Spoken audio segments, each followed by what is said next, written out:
sous cette forme-là, c'est de faire passer un message technique sous prétexte d'une agression, voilà, donc par exemple une poussée. Et moi, ce qui m'intéresse à travers ça, c'est de travailler la mobilité, les esquives et quelques techniques comme celle-ci.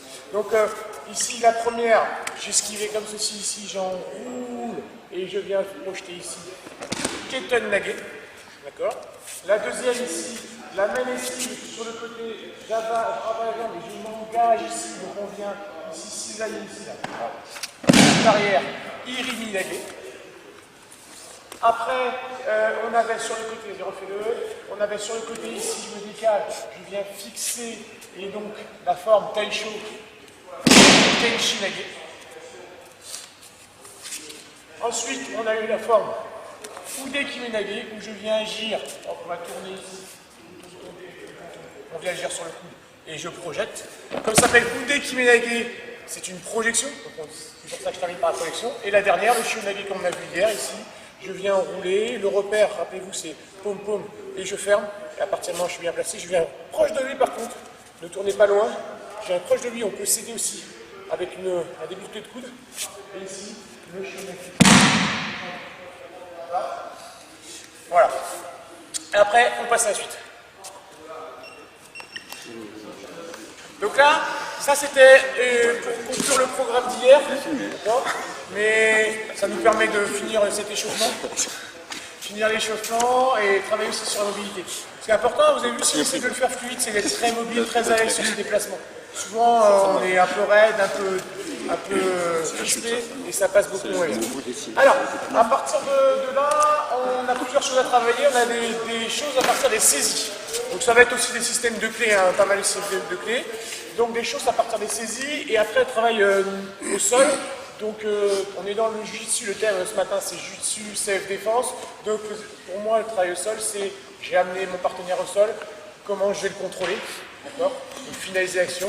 Et il peut y avoir, là, j'avais prévu qu'on n'aurait pas spécialement le droit de le voir aussi, la posture où je suis par terre, c'est lui qui m'a fait tomber, il m'a bousculé, où je suis par terre, et donc il vient pour m'agresser, d'accord, donc là, différents systèmes aussi qu'on peut mettre en place en self-défense. Alors d'abord au niveau des saisies, en fait il faut essayer de distinguer différents endroits de saisie. Donc là, saisie au niveau du poignet, saisie au niveau du col, saisie sur le côté, saisie arrière, ici, et puis saisie peut-être par exemple en forme étranglement à deux. Ok. Donc sur la première, au niveau poignet déjà. Okay, ici. Saisie du poignet, ici on a la possibilité de travailler sur une prise de dégagement. La prise de dégagement, tu serres fort. Voilà, prise de dégagement c'est ça. Ici. Ok. Donc un principe assez simple, la sortie elle est là. Je sortirai mieux si j'amène le côté le plus fin au départ, donc rotation du poignet, ici, d'accord, pour éviter d'être sur le côté large, et je tire à main.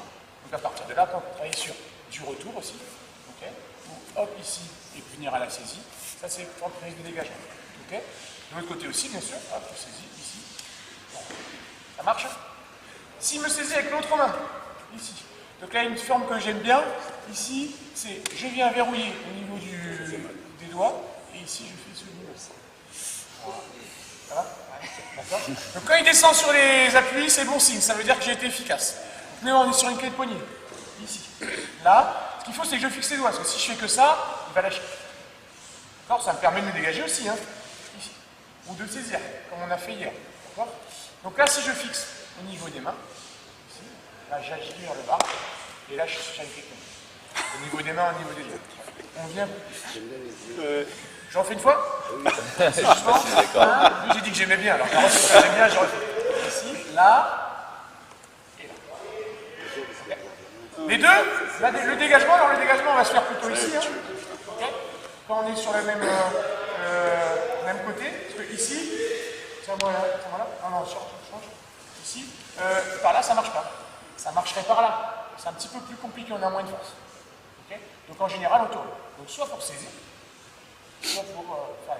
Allez, c'est parti. Alors, juste vous allez me dire, si elle me saisit deux poignées, pourquoi pas, donc ça n'empêche pas de pouvoir au moins en dégager un. Celui-là ou celui-là. Et après, il faut d'agir sur ce qu'on veut. Ok. Donc saisie sur deux poignées, ça va revenir à saisie d'un poignet. Et si j'en dégage un, après je peux travailler. Okay. Maintenant, tu vas saisir ici. Alors, avec cette main, si tu veux. Donc là, on travaille sur des systèmes de.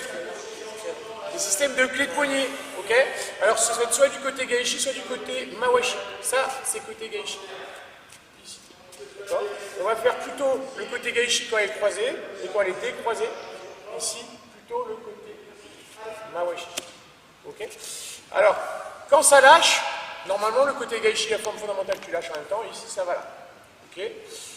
Pour faire lâcher, on peut très bien ajouter une frappe qui me permet après d'aller sur la clé, pour faire lâcher ici par une frappe et d'aller sur la clé ici après. Côté Mawashi dans ce sens-là, côté Gaishi dans ce sens-là. Si ça lâche pas, c'est pas très grave, reste sur le côté Gaishi. Si ça lâche pas, c'est pas très grave, on peut tourner ici et venir agir en rotation. Voilà, ça lâche. Donc même si elle reste un peu accrochée, avec ma rotation, j'amène un côté Gaishi en mouvement. Ok? Parce que j'ai pas frappé par exemple. Sur le côté Mawashi, c'est pareil, si ça lâche pas, c'est pas très grave ici, ça ne m'empêche pas de travailler sur le côté Mawashi. D'accord? Et même ici, on peut travailler sur un système de clé aussi. D'accord? Qui est très très intéressant. S'y attendait pas. Qui est bien aussi. Quand ça descend sur les jambes en général, c'est efficace. Donc je vous refais les quatre. D'abord, on va dire que ça lâche. Donc par exemple, hop, je frappe.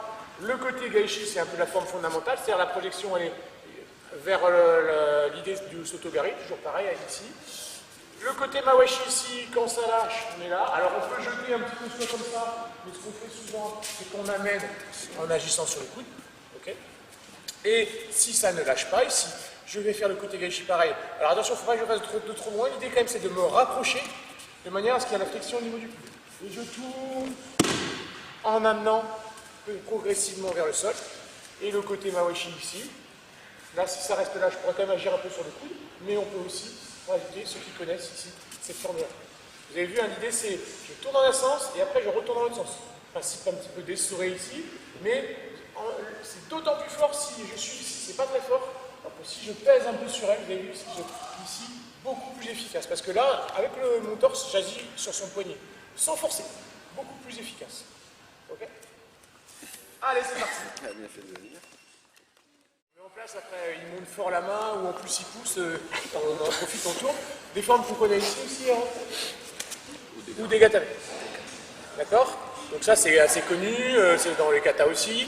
Donc je ne m'éternise pas. Si la saisie elle est sur le côté, un petit peu ici, voilà. Le côté par exemple, ici. Donc là, on va pouvoir venir enrouler. Donc deux versions. Soit le bras il est tendu, et ça je peux m'aider en fixant la main sur l'épaule.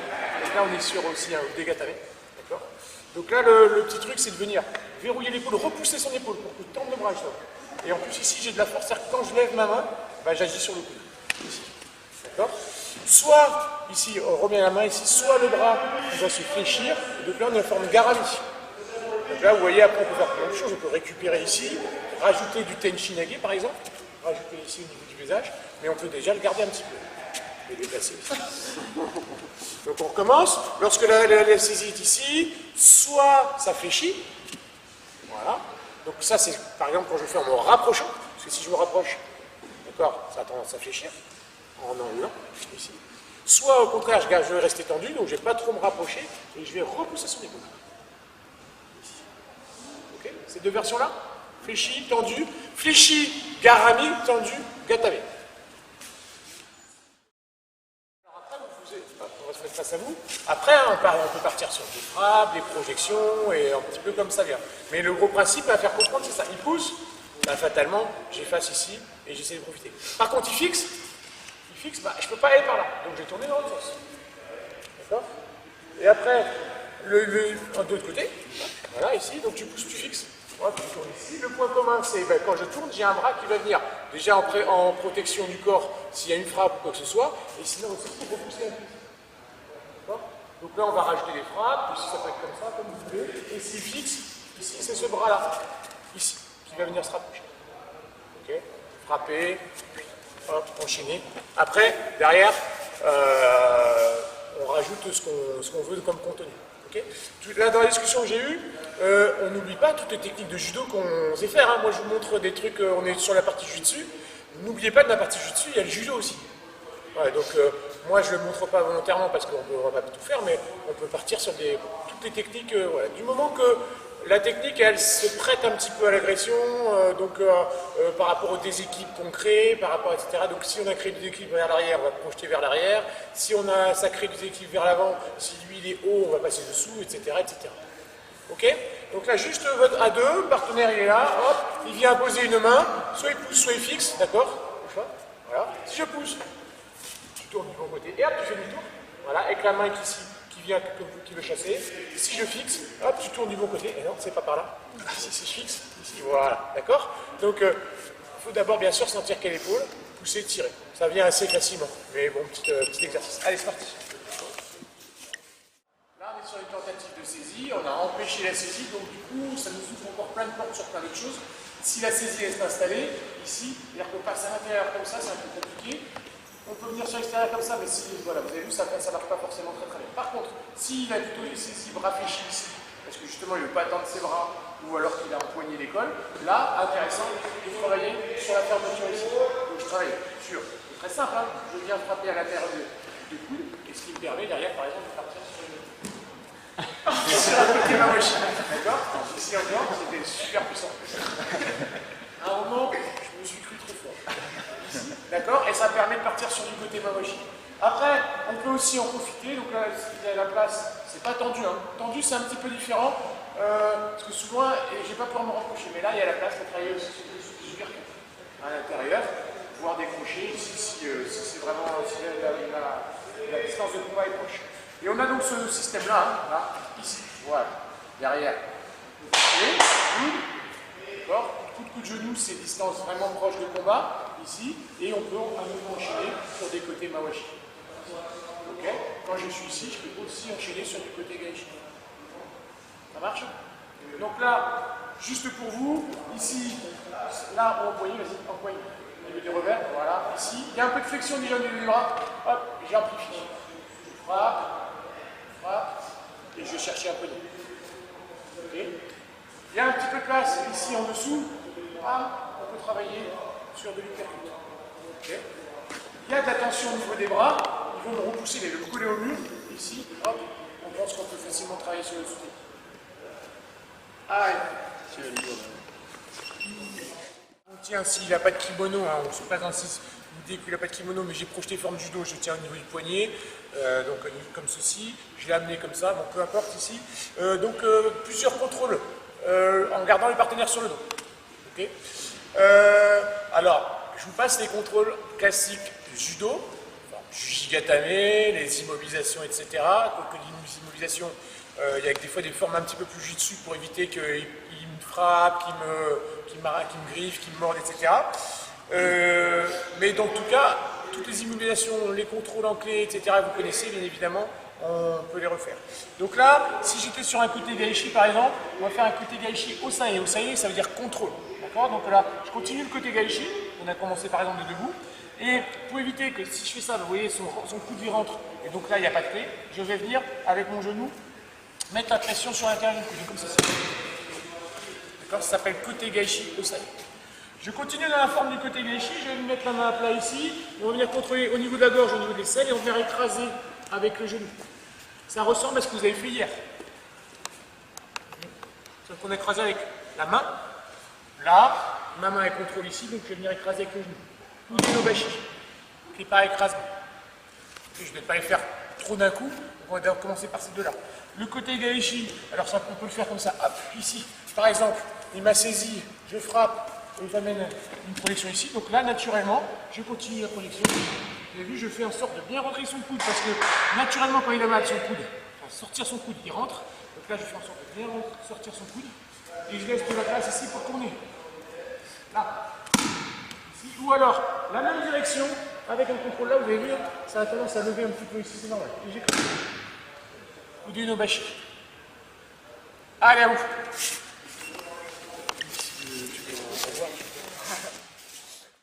C'est ça. C'est ça, d'accord? Au niveau du poignet, ok?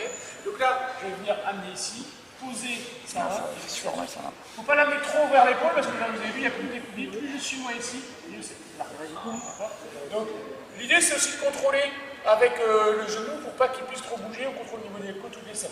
Et là, en fait, quand j'appuie ici, là, il y a la clé. Oui. Après, hop, ici, on va écraser le biceps. Clé par écrasement de biceps. Donc, ça s'appelle Kagayashi. Ok? Je vais venir me servir de mon talon ici. Et et me positionner comme ceci. Alors on descend bien le centre de gravité et après on s'arrête. Et là, on peut très facilement dire, on est vigilant sur un retour de bâton ici, je frappe. Frappe-moi. Là, on est vigilant là-dessus. Alors, le principe par contre, alors, il faut bien le comprendre, comme ça c'est facile à expliquer, c'est qu'on ramène la main ici. D'accord? Donc on ferme le bras sur le biceps et je positionne la malléole à l'intérieur du coude. La malléole, c'est une partie dure. Des fois, certains viennent carrément engager le mollet. Déjà, c'est un peu moins facile. Et là, ça s'écrase. Donc, c'est moins efficace. Partie dure. Et après, la deuxième chose qu'il faut comprendre, c'est que si je mis le bras comme ça, quand je fais ça, je ne ferme pas mon avant-bras sur le biceps. D'accord? Donc, il n'y a pas de problème. Donc, on pense à bien ouvrir pour pouvoir avoir cette fermeture. Donc, une fois qu'on a compris ça, là, quand je veux le positionner, j'ouvre. Je viens positionner la malléole. Je descends sur mes genoux. Je descends le centre de gravité et je pousse les mains. Souvent, les gens, ils font ça. Là, il a beaucoup moins mal, parce que moi, je m'arrondis autour de sa main. Donc, c'est ici, et c'est le ventre qui pousse. Okay, on pousse avec le hara, et non pas on s'allonge simplement sur lui, parce que quand je m'allonge, souvent, au contraire, mon hara rentre. Donc, finalement, je suis moins efficace. Après, quand on a des gros bras, ça marche quand même. Quand il a des gros bras. Plus il a des gros bras, plus c'est efficace. Ça, c'est un écrasement du biceps, donc plus les biceps sont importants, plus c'est efficace. Allez, donc là, Kage-Hayashi. D'accord? Et l'autre, c'est une forme Tekubi à l'action sur le poignet ici. Allez. Faites-vous filmer si vous pouvez regarder un petit peu. Vous allez peut-être retenir plus facilement les choses que vous avez déjà vues, que vous avez là apprécié, bien ressenti. Et puis, ben, après, c'est en pratiquant. Par exemple, on est sur un stage, de temps en temps, un truc, un machin, pour peaufiner un petit peu son bagage technique. L'idée, c'est d'avoir quand même un bagage de base suffisant, par exemple, pour assurer les cours. Déjà, on en a, tout ce qu'on fait, on en a pas mal. Hein. Donc là, on était sur le dos, on va le mettre sur le ventre. D'accord? Alors, on va voir la solution qu'on a vue hier, voire même les deux solutions qu'on a vues hier dans les 12 techniques. Ça me permet de faire une révision ici et d'avancer. D'accord? Bien positionné, le transfert de poids du corps. L'idée, c'est pas de tirer fort, l'idée, c'est de maintenir et de pousser ici, vers mon genou. La même chose avec la jambe qui passe derrière. Ici, hop. Donc là, pas grand intérêt, grand intérêt plutôt, parce qu'il n'y a pas de S à grand, ici. En termes de self-défense, que je me mets un peu en difficulté, mais un intérêt après pour penser à la suite, comme j'ai montré hier, et puis pour le travail pour préparer les gens aux 12 techniques aussi. Moi, j'aime bien le montrer aussi, il est là, il vient de chuter, il se sauve. Allez, par là, hop. Je me retrouve facilement positionné. Donc j'aime bien le montrer comme ça, parce que là, il me donne lui-même la solution. Sinon, c'est à moi d'être capable d'agir sur le coude pour le mettre à plat haut. Donc, on peut très bien imaginer, il est tombé par terre, il ne veut pas rester là. La réaction, c'est de partir par là. On a du juji, hein, j'insiste pas dessus. Mais hop, ici. Là. Après, c'est moi qui vais le mettre sur le ventre. Alors, pour le mettre sur le ventre, il y a deux possibilités. On va finir tous les deux sur du Tekubi Osae, ou alors une forme avec le bras fléchi, donc en Udegarami. Okay? Après, ça, on peut faire les deux à chaque fois. Pour le mettre sur le ventre, je vais agir soit ici sur le coude. Et l'idée, c'est de faire un grand cercle ici, donc avec une action sur le coude, comme on a vu debout. D'accord? Il faut juste comprendre le principe d'action sur le coude. Et là, je fais un grand cercle. Et je tourne, et je me retrouve ici en Tekubi Osae, ou alors en forme Garami. D'accord? Action sur le coude. En sachant que c'est souvent l'épaule qui charge le plus. Hein. Ici, c'est quand je remonte haut le bras, c'est l'épaule en fait hein, qui subit la coude. Et pour le retourner, il y a une deuxième version, c'est intéressant, c'est pareil au niveau anatomique, c'est ça ici. Non, pas ça. Ici. D'accord? Ici. Regardez. L'idée c'est, je me recule un peu et je tourne. Vous voyez l'épaule qui sort. Donc moi je mets un petit peu en délestant au niveau du coude. Je ne rappelle pas, c'est trop. Et là je pousse après. Une fois que l'épaule est sortie, on pousse, ça tourne tout seul. Donc au niveau anatomique, c'est très intéressant. On a des repères faciles à voir. Hop, ici, tac. Et on peut aussi revenir sur le bras fléchi. Ok? Allez, je remonte. Donc, on va les refaire cet après-midi. Ne les faites pas là tout de suite, les deux formes. Oui, où je l'amène à plat ventre en passant par-dessus. Ici, donc la forme. Par contre, il faut agir sur le coude aussi. Vous voyez ici, on voit qu'il y a quelque chose. Donc là, Laurent, il m'aide, mais s'il se met dans cette position-là, c'est parce qu'il sent qu'il y a une clé qui démarre. Je fais un grand tour ici, je tourne, hop, et je reviens. Il faut qu'il y ait une rotation de l'épaule, sinon quand je suis ici, c'est compliqué de faire la clé. Je finis totalement pour faire le Tekubi Osae, ou alors on fait fléchir le bras. Pareil, ça, on l'a fait hier aussi. On avait fait comme ça hier. Hein. Ça c'est une autre façon aussi d'amener sur le ventre. Et alors ici, tac. Et là, voilà. Une fois qu'il a compris ce que je voulais, vous avez vu, ça va tout seul. D'accord? Ici, hop, hop. Ici. Hop. C'est bon, Laurent, tu veux que je passe sur quelqu'un d'autre? Laurent, j'ai pas bien compris. Ah ouais, bah sur lui. Allez, vite fait. C'est dommage qu'il soit pas en bleu, on verrait mieux. Je t'avais dit de venir en bleu. Ouais. Alors, donc, là, en tournant autour. Et ici, tendu, fléchi. Quand c'est tendu, ce que je cherche, c'est la clé de poignet. Tekoubi. Ici. Changement de main, c'est là où souvent on a des difficultés. Hein. Je ne sais pas comment la mettre ici. Changement de main. Là, je m'éloigne un petit peu pour agir sur l'épaule. Donc là, vous avez vu, en délestant un peu aussi le haut du coude, ça sort un peu mieux. Hop. Et je me retrouve ici, tendu. Fléchi. Allez, merci. J'avais renversé ici, j'ai fait le tour. Le comme le tour, c'est exactement la même chose. La pression du genou sur l'omoplate et la clé. Je peux faire la clé des deux côtés. Et du coup, je peux aussi m'adapter. Hein. Le gars, il a réagi un peu, il m'a embarqué ici ou ici. Voilà, la clé, c'est la même. Quand on est un peu raide des épaules, ça tire un petit peu. Il faut apprendre à se relâcher. Il se crispe un petit peu et là, quand j'ai du mal. Voilà. Et la forme, c'est là. Mais c'est surtout pour avoir un contrôle. La clé, elle sera là aussi, hein, d'accord? Mais là, s'il bouge, ça risque de fléchir, hop, c'est pas grave. Là, ici, une fois que je suis positionné, essaye de fléchir ton bras. Non, non. On peut pas. J'essaye pas. Allez, dernière chose. Tourne un petit peu comme ça. Alors, c'est des clés par enroulement. Donc, on a celle d'hier, je ne reviens pas dessus. On va la refaire tout à l'heure, d'accord? On a une forme, alors c'est une forme assez sympa à faire. Parce que c'est un peu spectaculaire ici. Je vais venir m'enrouler. Ici, je le fais doucement. Je pars comme une chute. Donc du côté de mon partenaire, c'est à gauche. Pour arriver sur ici ou des garamis avec la jambe. H ou des garamis. D'accord? Là, je remonte sur le dos. Ici. Ok? Revenez sur le dos. Alors, au départ, on part doucement. Vous avez vu, on vient poser le genou. Et après, on peut s'amuser à le faire en partant carrément sur le chute avant. Avec un retour. Ok? Et là, on peut le retrouver, on l'a dit hier. Regardez. Je pars ici. En fait, avec ma jambe, je pousse. Je suis. Et je reviens.